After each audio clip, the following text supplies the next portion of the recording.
My name is Ed Boon. I'm the creative director for the Mortal Kombat team. Well, this is the first Mortal Kombat game we've really taken a hard focus on the hardcore players, you know, the kind of tournament players that go traveling around the world playing games, and we really wanted to give them stuff to really kind of devour. And in doing so, we've had to actually get some tournament players into our studio and, you know, have them just beat on the game and finding, like, you know, little one frame windows where they can, you know, pull off a special move where they shouldn't be able to, or, you know, opening opportunities for them to do it. And so it's getting those hardcore guys into the studio has been a big help in getting us, you know, to balancing the game for those guys. We've always, like, the stuff that was been kind of well received, we've always wanted to kind of bring over.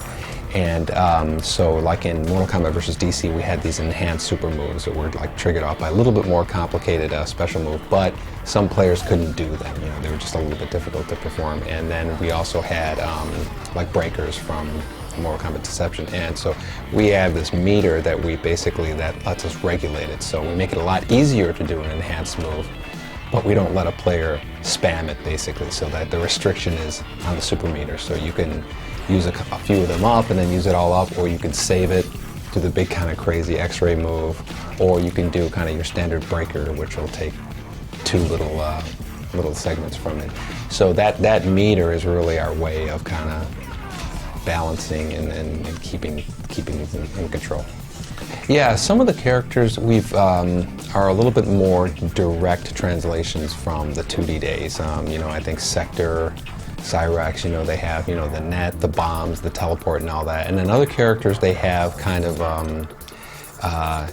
different spins on their moves. So, you know, Sonya's always had this kind of square wave move that's, you know, since the beginning of time.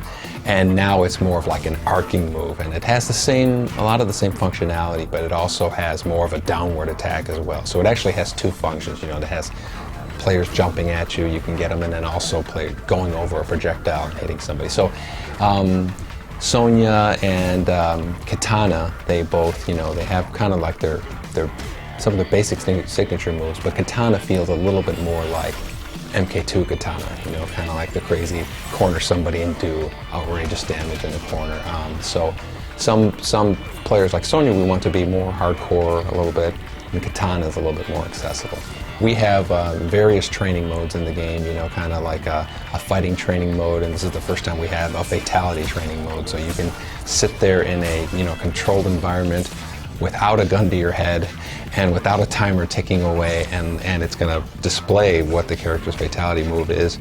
You get to the proper distance by standing on the square and you perform it. So you get a little bit more and more confident. Before you know it, it becomes second nature, and then you're in a fight and you're like, oh, I've done Liu Kang's fatality a million times, boom, boom, boom.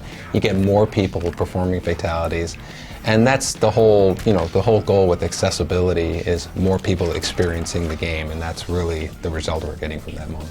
When you finish the challenge tower, and the 300th challenge is ridiculous. I mean, and like I'll say it right off the bat, it's ridiculous how difficult it is. Every challenge you can buy your way through, you know, it costs a lot of coins to get past that 300 challenge. If you're gonna not do it and you want to buy your way past, you got to spend a lot of coins, like probably your whole wallet. And but defeating it and getting your prize, if you see somebody online with this prize, you knew that they finished the challenge tower and they kick ass. And so we wanted to give the best reward that we could, and I think people will be more than pleased with the result. I think for people who can't wait for Mortal Kombat to come out in April, there's quite a bit more that we're going to show them. Characters, we haven't announced them all. There's big surprises with characters in terms of unlocking. There are hidden fights. There are more stage fatalities than we've ever had, and the best stage fatalities. I mean, there's some really gruesome stuff coming that, you know, I'm dying because I can't talk about.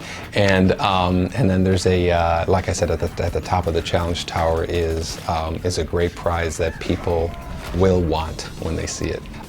We have a retail truck tour that's going to be driving all over the United States, stopping at cities like Chicago, Los Angeles, at certain retailers, and it's going to be giving people another peek at Mortal Kombat, all the hidden features and new content that we're going to be showing in the game.